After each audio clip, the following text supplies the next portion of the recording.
Starting. Oh, let me just a minute. Thank you so much, Kim, for joining us today. I'm so thrilled for our listeners to get to hear about what you're up to and what they can learn to further advance themselves in their businesses or in their careers. So thank you again for joining me. Well, I'm so excited to be here today, Darlene. Thank you for asking. Yes. So what I wanted to go ahead and start off with is what you did before and what got you into the work that you do with women today with the Indie Project.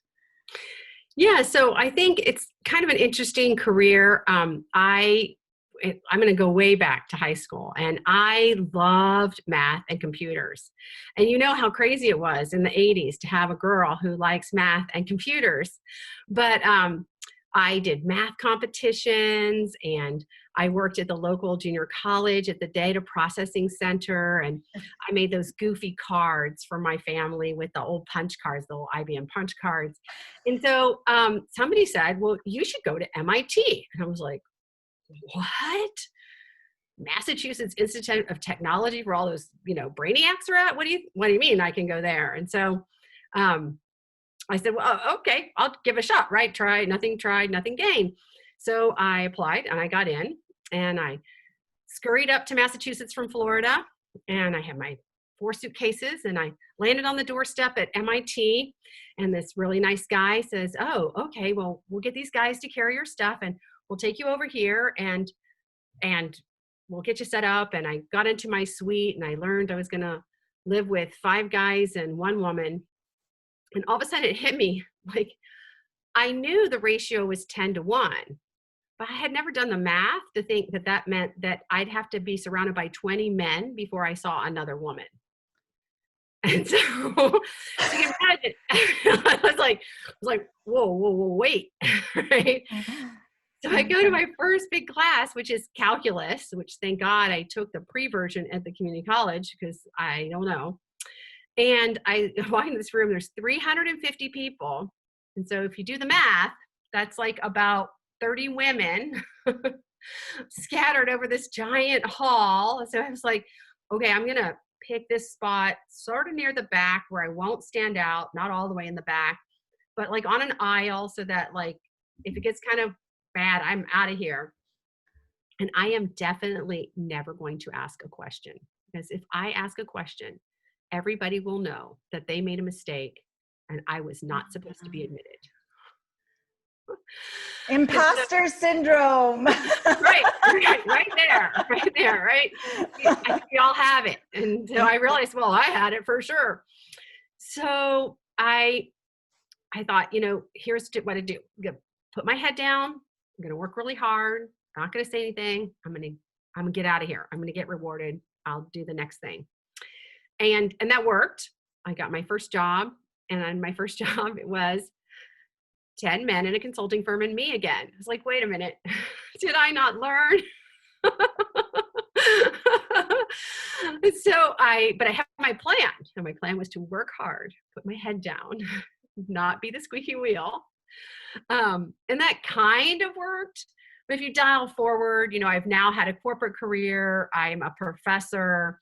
And I moved from the corporate career back to professor. I did get my MBA and my PhD in marketing and statistics. I never left my math.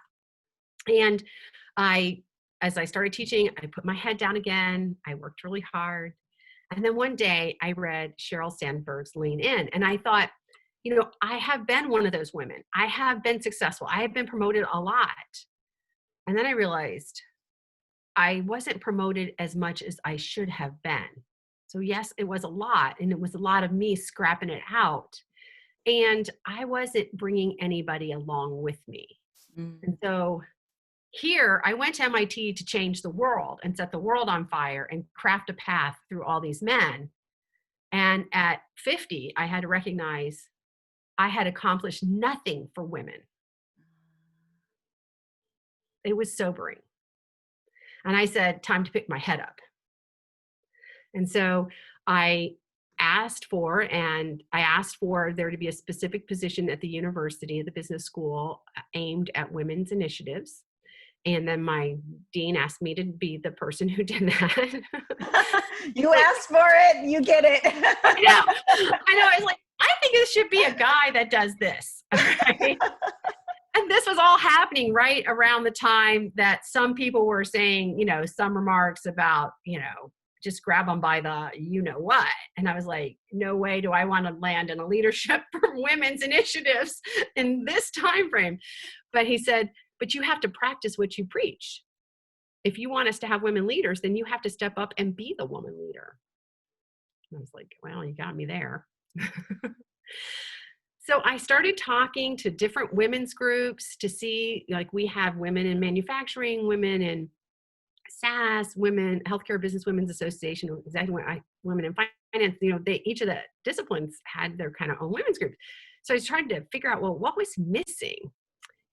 And what I realized was missing was that nobody was paying attention to those mid-level women who, like myself, put their heads down, got the work done, but didn't get rewarded. So we had this really cool group called Linking Indie Women, totally free. Anybody could join, very organically grown, and they would meet once a month, and a woman would share her story of success to inspire others and tell people realize there's lots of ways to get there. There isn't just one way. And so we approached them, and we got a grant from the university, UPUI, to support community engaged research. And we did a survey with them. And what we discovered some really interesting things about these women. First of all, they mostly had mid-level jobs. Secondly, about 40% of them were wanting to get promoted. Were a little frustrated that they weren't getting promoted. That they were extremely self-confident. They knew they could do their jobs. And here we had been taught from Lean In that women lacked confidence, and that's why they weren't getting promoted. And so we knew that wasn't the issue. They were generally educated, and we asked them, how would your company classify you as a performer based on your last review? Would you say you are below average, above average, or top? And they were all above average or top. Now, they might have been a little bit generous with themselves, but we're hoping, So it's not a performance issue. It's not a confidence issue. We had to figure out, well, what was the issue? And that's where we were really surprised. The issue was that they were not steering their own destiny. Less than 25% of them had ever crafted their personal brand statement. If you don't know what you want to be, how are you going to get there? 10% of them had a formal mentor. You can never get there by yourself. You have to have others helping you. 7% had a sponsor. I think 15% had written a career development plan. That's it. Again, if you don't know, then your boss doesn't know, your organization doesn't know, nobody knows. And nobody just hands things out to people. You have to be empowered to ask. So we set up these 5 workshops. The first one was, I bet you can guess what the first one was, personal brand statement. Nice. Figure yourself out first, right? That's what I always teach in my course. Perfect. Yep. And then we went through how to develop a mentoring strategy, and have a personal advisory board. And then we did how to develop a career plan. What does a written career plan look like? And then we also covered body language. So we heard from them that one of the things that they were the least confident about was body language and self-doubt. And the reason why we did self-doubt is because we found this really interesting thing with this group, which is that their fear of failure was very high. Back to my imposter syndrome. And it's kind of funny, my research assistant noticed that there's this thing called happiness in life, and that is a curvilinear relationship, that young people and older people are happy and people in the middle are not so happy. And we saw the same thing with the fear of failure, that in the 26 to 45 age range, they had a higher fear of failure. Right there, those middle level women, confident about their capabilities, I can do the job, but I'm really worried about what I look like when I'm doing it. And I'm really worried what people are going to say about me if I fail. You cannot stretch yourself. You cannot grow if you are sitting in a position of fear. Yeah. Just Yeah. can't. I mean, I think it's notable to, stop there, because I think that just based on what, I've spoken to men over the years, I think that women are suffering from this more than men. I do too. I'm trying to work on my next research project to show that. Yeah. Oh, good. And I think that in a huge case, we have even more pressure because we're told as women, we need to fight for our rights. We need to succeed. We need to push forward. And so if we don't, then we're letting the whole culture of women down. So Right. I think there's also that pressure on us as well. Like, I agree. I agree. if I fail, then we all fail. Or if I look bad, then that's just going to make everyone look bad. Well, separately, this reason we measured fear of failure in the first place is I had an interesting aha moment maybe a year or two ago, where I participate in the startup community, and there was a big startup, all day conference, and in a little part of it, they had people talk about failure. And I have become really attuned to the concept of man panels, panels at conferences that are all men and no women. And this one was all men and no women. So I went up to the organizer afterwards and I said, hey, how come you didn't have any women in this panel? I mean, surely some women have failed. And he said, none of them that I asked were willing to speak. Oh. A theory I have, it's just a theory. I'm got my mind thinking about how I'm going to test this now. Is I think that men do not have their personal identity attached to their failure. And I think that women might have their personal identity, that when I failed, I'm bad. Something's wrong with me. And men are kind of like, oh yeah, I failed at that. Moving on. That makes sense because of our acute need to make other people happy. When we're little girls, if you read the book, The Female Brain, Yeah. she talks about that, how we're wired kind of intuitively to look at our surroundings and like, is mom happy? Is dad happy? Is everybody happy? And then to mold ourselves to bring that happiness to everyone. Be the good little girl. Yep. Do the right things. Yeah. And that, I always say, we've never really grown up. We just are adults with the same, maybe blocks. If our mom looks at us and she's, those micro expressions that we read, and she looks mad at us and we're like, she doesn't have to say anything. Oh my gosh, I'm a bad girl. Right. Little boys are like, like clueless. They don't care. They're like, the minute mom turns away, I'm going to go do what I got to do.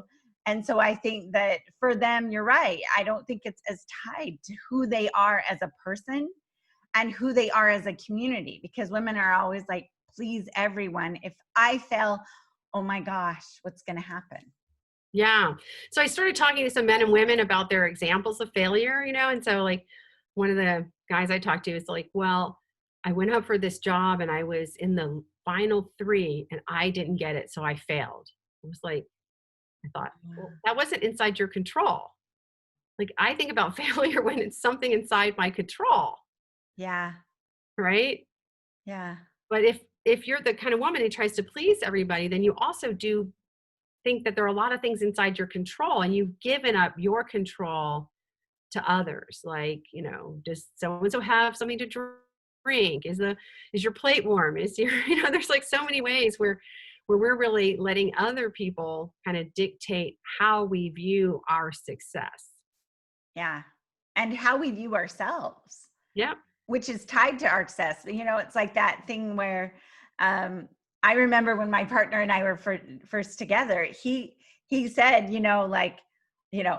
when you meet my family, then my worlds have collided, and we're like, oh, it's all together, our work, our job, or, nothing is separate. We don't have compartmentalization. So it's all of everything we are. Yeah. Wow. It's a lot. It's a lot. Yeah. Yeah. And I don't know if so I'm curious because it's a part of who we are. And what I do notice, though, women are more openly free to share things with other women versus like our feel of failure and all of that than they are if they're in a room where there's men and women. Oh, for sure. That would be the case for you? Well, I'll tell you, the thing that surprised us the most about this project, we divided the group up. We had 5 mentors, 60 women in the program. So each mentor had roughly 12 people. And those smaller groups would meet. And I would say that the group got as much benefit from the smaller groups as they did from the 5 main workshops. And it was because they had people that they could be vulnerable with, that they could share these concerns and these issues, and other people were helping them. I mean, so in just the first 6 months of the program, 15% of the women got a promotion. So I know we were doing some good stuff. I don't know yet. We're still doing the research what it was, but I have to think a good bit of it was just having peers who stood at your back and said, oh, no, you can do this and you should do this. And this is how you should do this. And that peer-to-peer coaching, I just think was huge. And it made me wonder, like, what do all these women's groups do if there's this need? Like I sort of thought we had all these tribes, but apparently we don't have a strong enough tribe for women trying to figure out what to do next. Yeah, absolutely. Absolutely. I was even thinking about Oprah Winfrey and her success just this last week. I was just like noticing, because I grew up with Oprah. Yeah. And so I was noticing that I feel like the number one thing, if you look at the time and the era where she was the only one female having a talk show amongst all the men, and why she got so successful and why she still continues to be successful. And I boiled it down. I don't know if this is true, but from my perception, why I admired her and admire her was because she was vulnerable. She talked about her weight issue. She talked about how much she struggled with that. She was a real person. And so many of us women are feeling, like you said, that afraid of what people are going to think about us, afraid we're going to let other people down. And so we're not willing to be vulnerable. But that is the key. Even Brené Brown has talked about this. To success is our willingness to say, hey, I fell down. I made a mistake. I think it's more acceptable to blame and be victim, which I hate, because there's no power in victimization. There's no power if it's a man's fault or someone else's fault. There's no power in that. There's never going to be power in that. But if we take and say, hey, I let myself down, I didn't stand up, I let fear take over me, I let imposter syndrome take over me, and I'm not willing to do it anymore because I was scared, and now I'm going to feel the fear, be in relationship with fear, that I call it. Yeah. I'm still gonna let other people know that, yes, this is scary, but I'm still gonna do it. No, I think you raise a really good issue. And I do think it's also hard. I mean, haven't there been times when you've been vulnerable and that vulnerability was taken advantage of? Absolutely. Absolutely. I even feel like when I'm vulnerable, even going on social media, doing Facebook Lives, whatever it is, afterwards, I have a vulnerability hangover. Like I just feel this sense of like, my mind goes to, how did I look? Did I say the right thing? And then I go, okay, calm down. It's okay. It's all, your people are going to hear you. They're going to love you. Just calm down. Yeah. It's really hard. And like I said, I know for me as a researcher, at one point I worked with a more experienced researcher.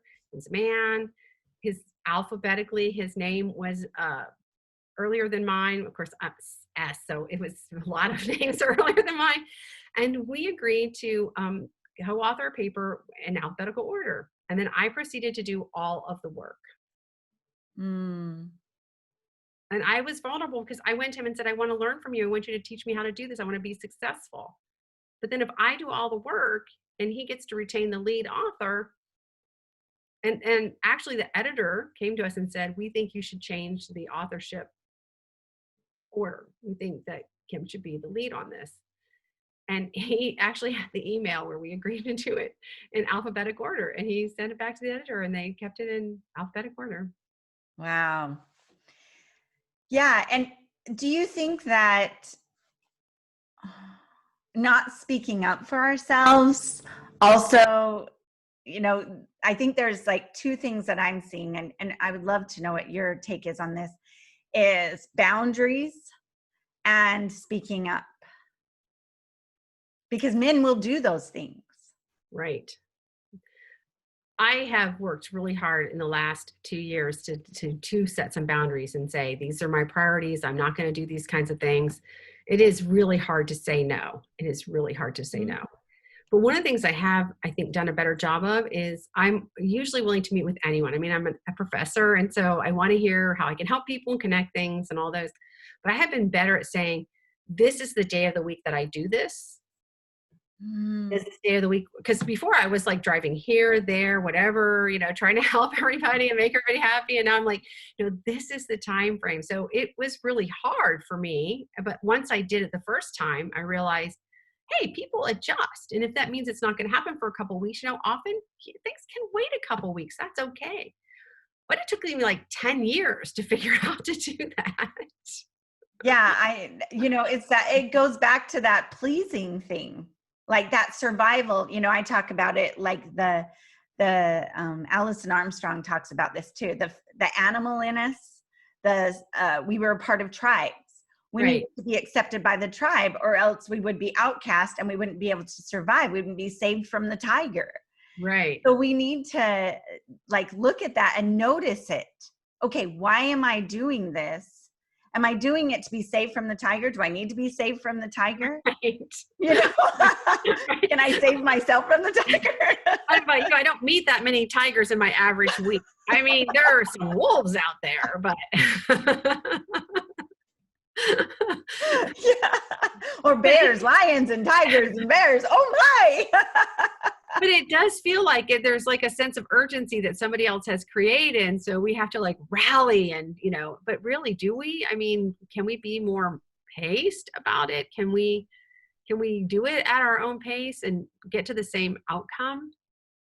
Yeah, absolutely. And I think that's really important. I mean, I like to take it back to childbirth. You have a child. I have 5 children. I don't know if you have more than one. I have 2. So I don't know. I did 5. I mean, okay.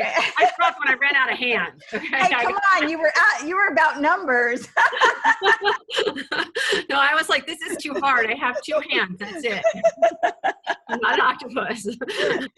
You understood the mathematical formula for making them, and I forgot it, I guess. But and what I realize is, you're not gonna. I mean, nowadays, I know a lot of women are, having births planned, and they're getting C-sections and all that. But you can't make a baby come in a month, fully grown and ready to go. So there is some timing that I think that we think as women in our heads that we have to push and please, versus like remembering that a baby doesn't come, overnight. Right. I have to tell myself that all the time, just like as you're growing a business or as you're starting something new, growth can happen quickly, but it's going to happen in its perfect timing. Right. So the equivalent that I use, because I also train for Ironman triathlon, is I say nobody starts running by running a marathon. right? Yeah, absolutely. I mean, it takes a Absolutely. couple years to build up to running a marathon. It's not an overnight process. If it was, I mean, you would be in really bad shape after. Yeah. Yeah. And I think that's in part why your body has to go that 9 months to Yeah, get prepared to have a baby. The same thing. Like you yeah, have to be like in that, physical state in order to do it. yeah, The same with a marathon, the same with anything. right. And it's a matter of, I mean, I'm not a big goal setter. I'm an intention setter. Like you were talking about, I'm a Yeah, get the plan clear. Just like when you're going to be a mother or run a marathon or anything, you're going to be like, okay, what can I do as the best route? And then how can I get my support system in alignment? yes, And those two things I find are the best. I feel like goal setting is masculine because it's like push and push and do it. And our bodies are not, our physical, emotional, and mental bodies are not created for that. We right, actually, I believe that we have, and I have seen it in my own career, when when I have the intention, and when I have that clarity, and when I have the support, bam, things happen. And I don't have to do much to make it happen. right. It's just like this just like knowing that this is it, and then practicing. I'll go back to what you said about the imposter syndrome. I write every morning who I really am. So I can remind myself, okay, I'm a creator. I'm here. I create my reality. I'm a divine queen. I'm here to, on purpose, to change the lives, to bring out the best in women. Just like we have to remember that programming our mind back from that, be a good little girl, to be an empowered woman is a total shift, and we have to practice that every day. I think that's really amazing. And I would say that what I think about from athletics is muscle memory. And so, that's what the part of training for the marathon, and that's part of, the whole birth process, growing a baby is also about muscle memory. And the muscle memory isn't just your physical muscles. Your brain is a huge muscle, and you have to get those links to the positive. I hear so many women with so much negative talk. I mean, I gave up on negative talk years ago. I mean, what is the purpose of that? You Yeah. got to shut that down the Yep. minute you hear it. Yeah. Yeah. Let it be, write it down, question the validity of it, and realize it isn't true. Right. Talk to your mentor. That is the biggest shift I feel like I've had in my life, is when I became a coach in fitness, in the fitness Yeah. industry. And I realized how much quicker when I was, I had a coach, how much faster and further I could go Right. by just having that support system. I could do exactly what they were saying on my own, but I let my fear in the way, and a coach or a mentor that totally helps get that, when you feel vulnerable, because you should feel vulnerable with your coach or your mentor, Right. Right. hopefully, and then you Right. share them with them, like, I'm afraid they're going to find me out. I'm not as good as I think I am, or something. And then they say, yeah, is that really true? Then you're Right. like, no, that's not really true. Then you can like move forward, right? Yeah. And and when I started coaching people, I was like, whoa, like, look at how they've struggled with this, and now they're getting there so Yeah. quickly. They you can only come to a certain point. So I love that you brought that up about the mentorship and the coaching, and how transformational that is for women. Well, I think sometimes women are afraid to ask for help. We think Oh, we have to do it all on our own. And honestly, just why are you in your head trying to figure something out? Get someone else to help you figure something out. I'm really lucky. My spouse is also a professor, and we have a hot tub, and we do a lot of talking in the hot tub about, so I want to accomplish this with my class, and I was thinking about doing this, and I'm not sure that would work. What would you try? You need those people with yeah. every aspect. You need someone to help you get out of your head and really look at what you're trying to accomplish. I loved what you said about intention. So here's my two little practical examples. So we went to Australia on sabbatical, and Australia has really different birds. And I had a bird book, and I said to myself, oh, I went through the book. I was like, I really want to see these birds. And I had a list of birds. And when we would go out and do stuff, I would glance through the book. And do you know that every time I looked at the book, I found the birds I was looking for? So if I said I want the honey bee eater, then, oh my gosh, all of a sudden there was one right there in the bushes. Or like I scuba dive and snorkel. And the same thing, if you have the fish card before you go out and you look at it, you find all the fish you were looking for. It's because your brain is attuned to the pattern recognition of seeing it. Yeah. Same thing with your intentions. Tell you what your intentions are, and your brain looks for the pattern recognition of having those intentions occur. Yeah. Yeah. Hugely powerful. Hugely. I follow another woman. Her name is Brooke Castillo at the Life Coach School. And I love what she, and I've been doing this, totally for years, but I love what she even talked about recently, which was if you say, I can't do that, then you've actually cut it off. You've cut Right. off your brain's ability to see. But if you ask yourself a question like, what would it look like if I was doing this? What would it look like? Or why am I doing this? And just opening up. So like, it might be the barrier of money.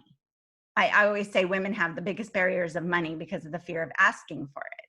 Yeah, that's true.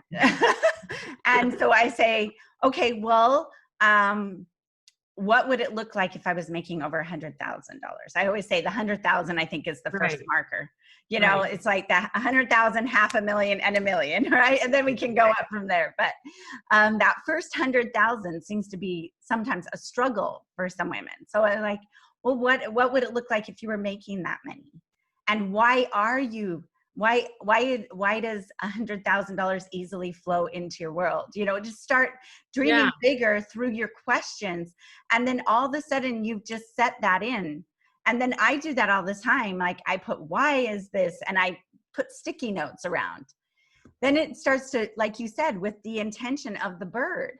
If I'm looking for how easy that is and how it flows into my universe, I'm seeing it. Right. I'm seeing the possibilities. I'm not closed off. Your brain is simply a computer. Right. You tell it.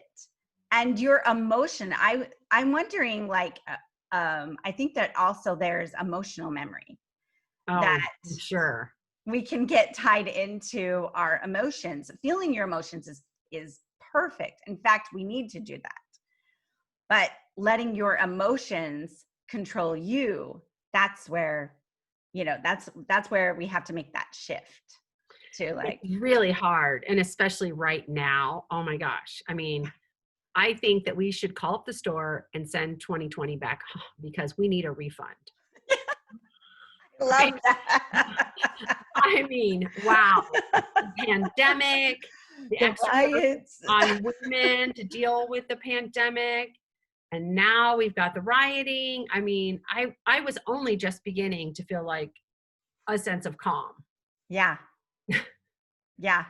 Yeah. And because as a woman, your vigilance center is 70% larger than a man's, you're looking for danger even more, or for that sense of safety.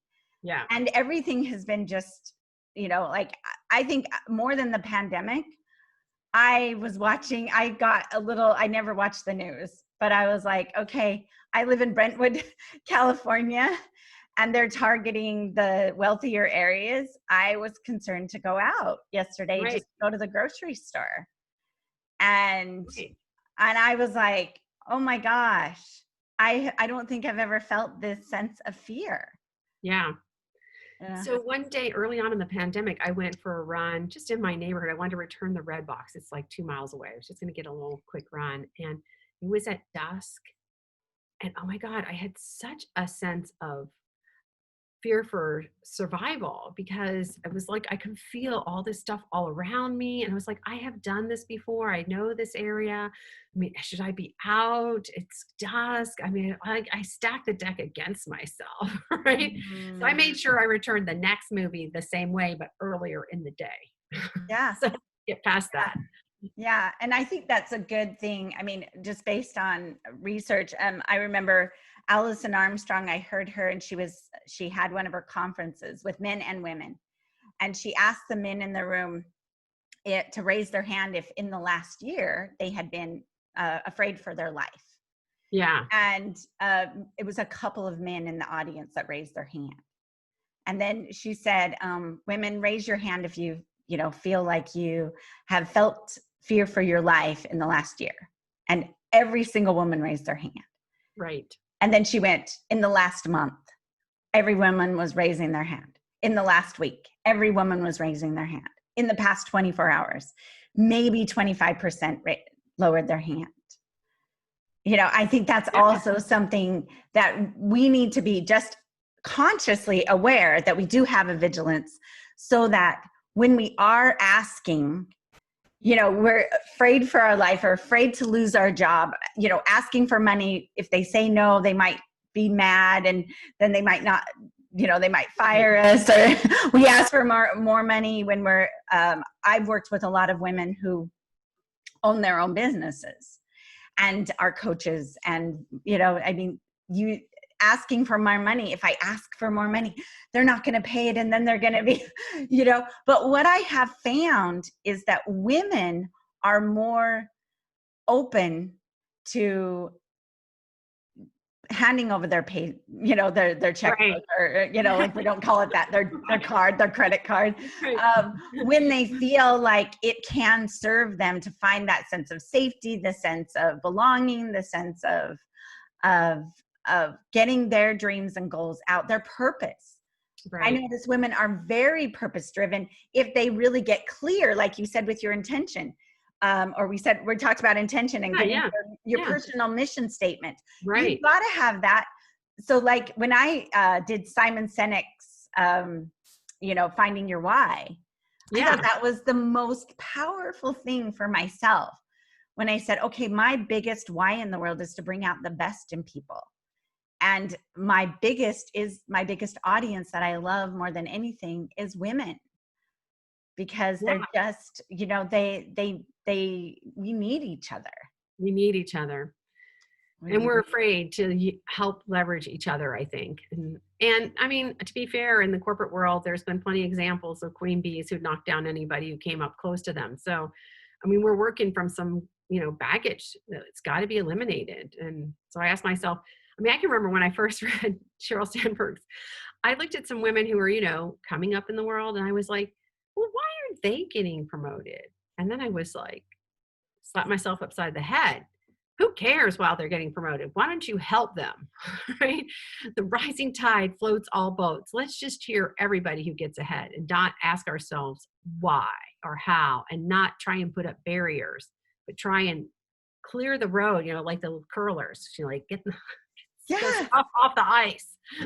Yeah, because it's that sense of jealousy that can come up in us too. I think, that like, that's what I heard in you, that sense of like, why her and not me? Right.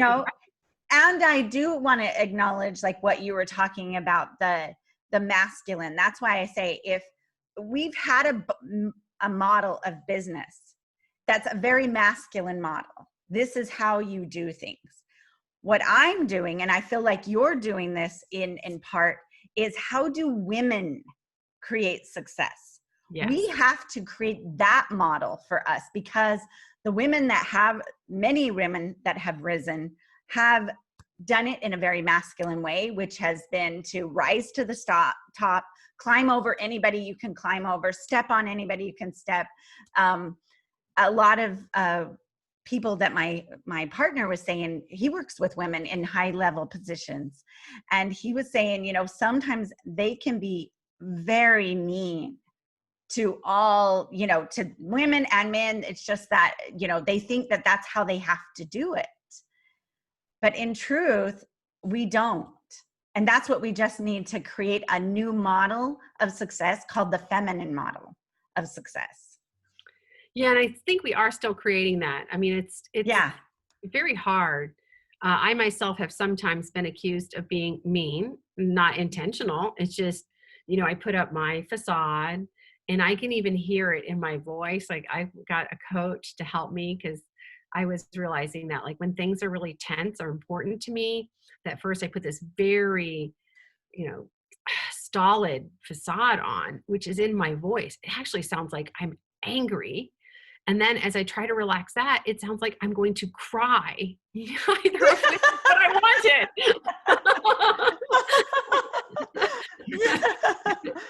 And what they helped me understand is it's all adrenaline. It's an adrenaline rush. And so one of the ideas they gave me that I've been practicing is, like, when those things, as I'm getting ready, I start squeezing my hands.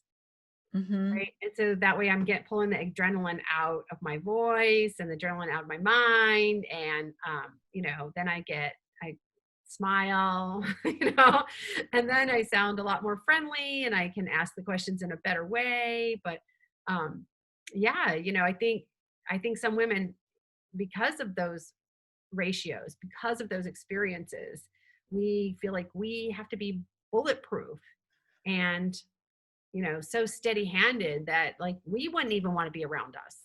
Yeah, yeah, yeah. I mean, I've had to tell some of my clients who I've had this same experience, and I've had the same experience.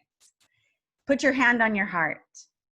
That'll change it, because when you come from love, and I say that men can command attention, women can captivate Yeah. attention. We captivate with our heart.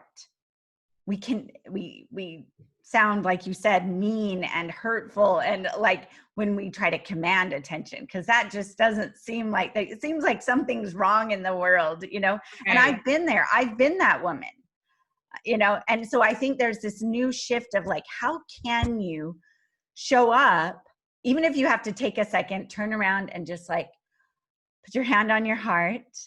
And they talk about that now there's the Heart Math Institute, Right. where you can, Yeah. it's your heart and brain coherence.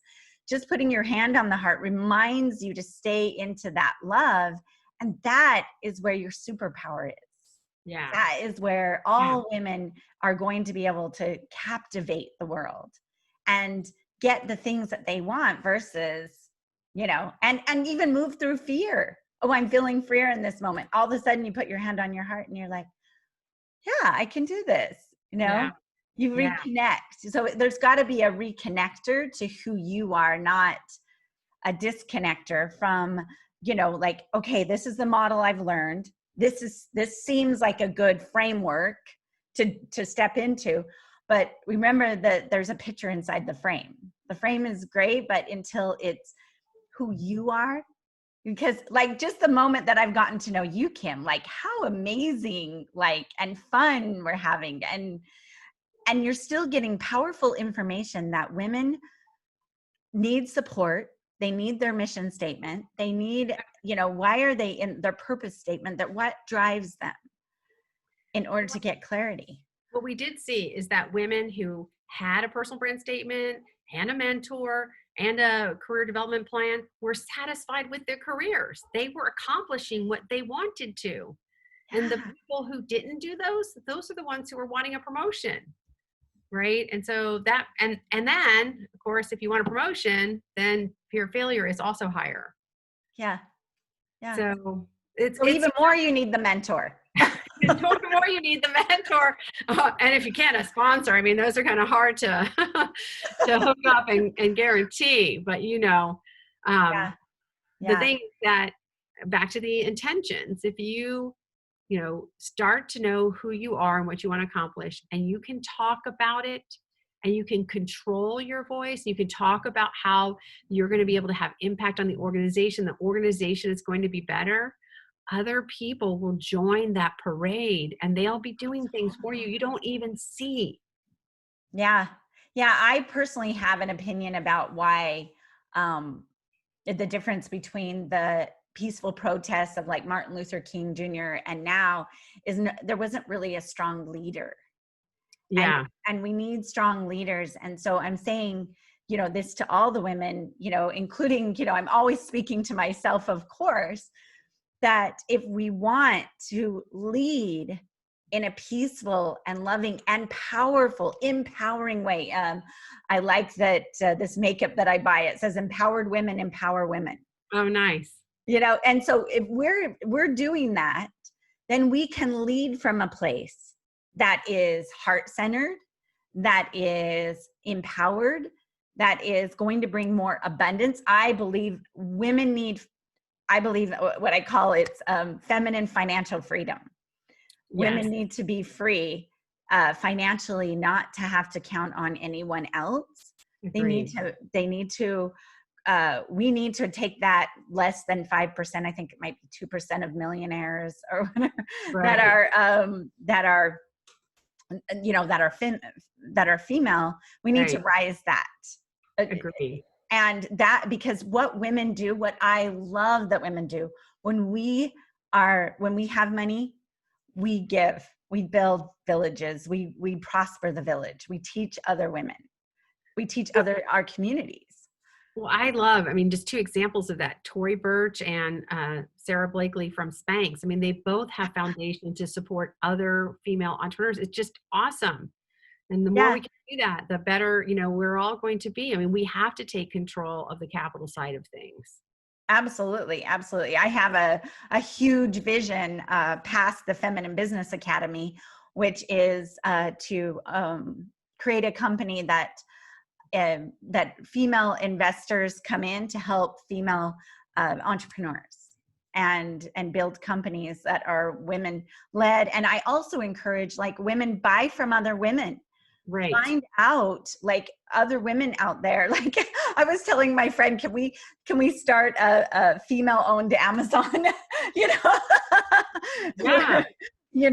So Amazon's just a marketplace. We have something like Etsy, which is wonderful. So let's just keep those business, the businesses that women are owning, let's keep those thriving. I find that that's your biggest vote.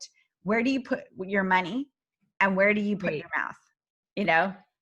100%. And particularly with this pandemic and all the uncertainty, I am voting with my pocketbook. I am voting for Black startups, local startups, women-owned startups. I want it to be local and I want it to have impact. And you know what? I'm buying more than I would normally because they need it. Yeah. Yeah.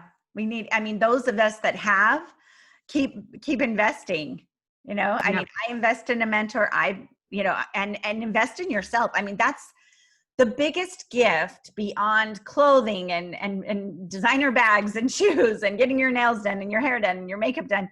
The most important thing that you could ever do, that I could stress, and I think you have proven this with your study, with your beautiful, I wish there was more of this, and I would love for, definitely, I can't wait for the women that listening to this to find out more about you.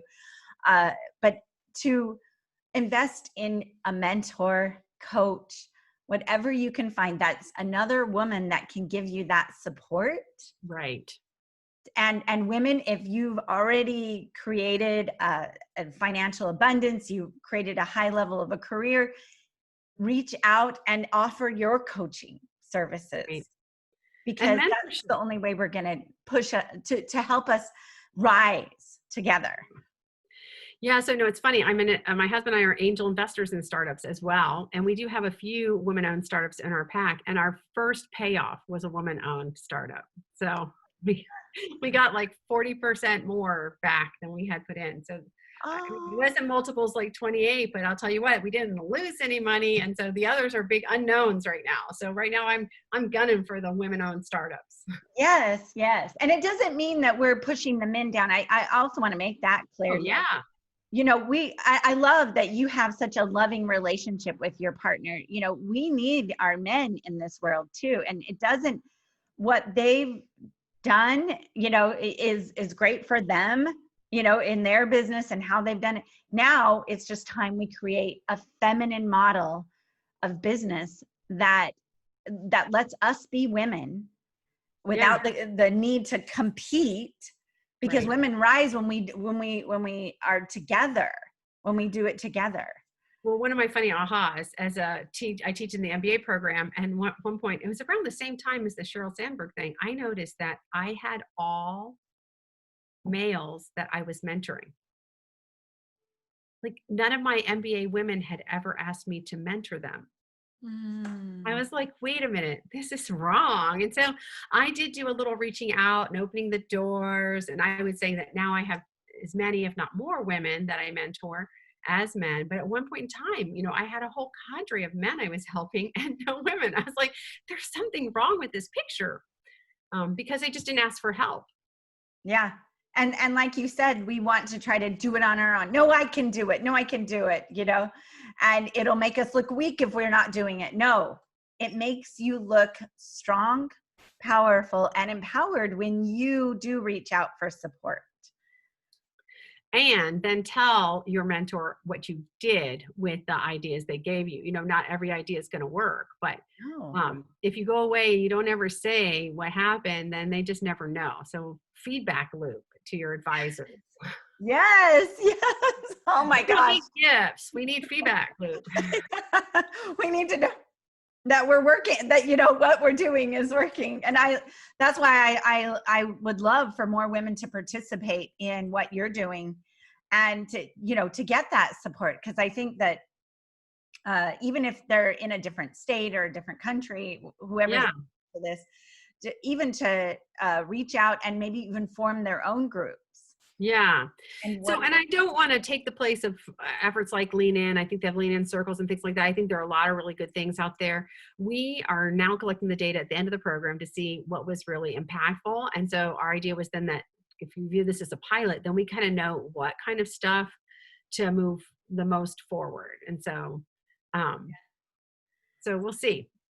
I'll let you know when I find out. Yay. We'll bring you back when you're at the end of Yeah. your study, and we can talk about this some more, because I have really just enjoyed speaking with you, and it makes me feel fulfilled knowing other women that I can support out there that are doing something to help other women that have decided, hey, been aware. What I've appreciated with your story is how aware you have been. You've noticed, oh my gosh, I'm here. I want to be able to support women. Why am I not? Let me figure out how I can do it. And then you go forward and do it. Amazing. Hats off to you. Oh, I have to tell you the worst part. I mean, I told you some of the bad things, but after I read Lean In, I also blinded all my papers. And I discovered that when I knew they were women, I was a harsher grader on the women in my class. Mm. And the average grade for women went up when I had them completely blinded. And so, I guess I probably thought, well, she should have been able to do better than this. Yeah. Implicitly. Oh, and one good thing I wanted to leave you with. So when I had done some research with people, asking them, what do you think keeps women back? It was really amazing how many people said gender bias. So in this first study, we asked women, open-ended, what do you think are the biggest barriers to your success? And only 6% of them said gender bias. Mm. So it isn't just them, and it isn't just us. Right? It's the combination of us and them working together to move forward that is going to fix this. Yeah. Yeah. Yeah. I feel like what you said is just phenomenal. And we could also get into that perfect woman syndrome, who has a judgment of self and judgment of others. So we definitely want to be aware of that. I love that you did that. What? There's so many places you can go. I mean, even I will say that at one point in time, I was feeling, well, I don't know, Hillary Clinton took all that money to do that talk. And my husband actually turned to me and said, if any man had taken that money, would you be saying this? I was like, oh, I did it again. Yeah. Retrain yourself. be careful of how we're keeping ourselves back. I think that is the most important awareness that you can do is, I love your husband for supporting you in being more feminine. My partner does too. All the time. He's like, no, I am behind you. I want women to rise just as much. I just want them to be women, Right. And, Right. and to have that.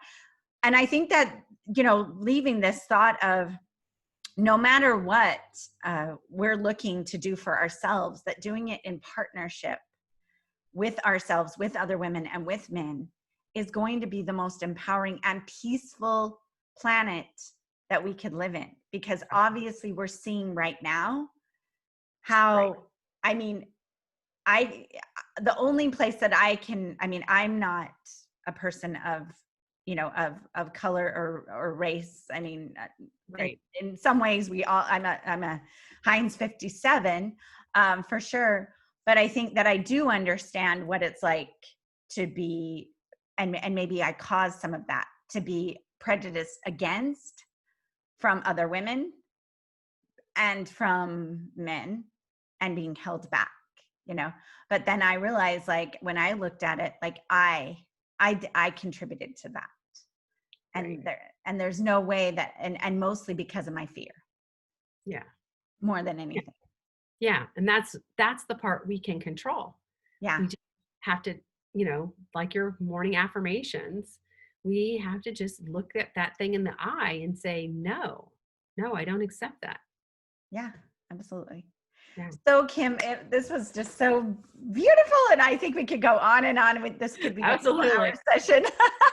And I'm so looking forward to bringing you back for sure. Once, you've got more data and more in your research, because I think this is phenomenal. And I want to support your study and I want to support your program to grow so that more women have access to this. I do think there's lean in, but there's so much more space for all women and all varieties.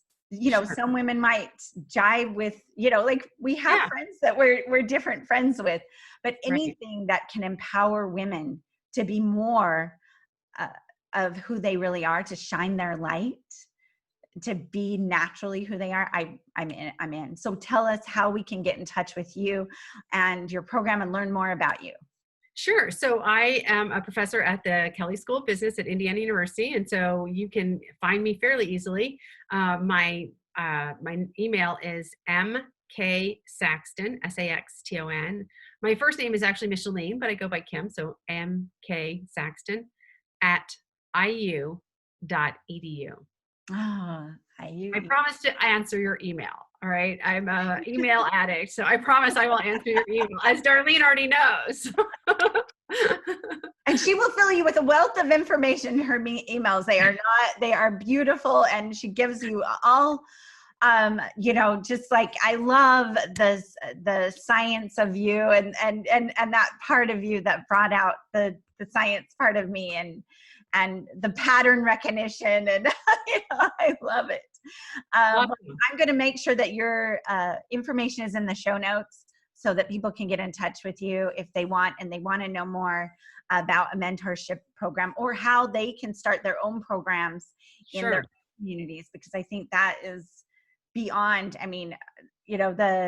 what I'm doing with the Feminine Business Academy is the same thing. Right. Like, I'm wanting to empower women in a way that they get to use their feminine energy to create the life that they really want to have, the success they have. And it's not a framework of masculine. It's how do we do it with our feminine gifts and strengths. So I love what you're doing, and that's what you're helping further us.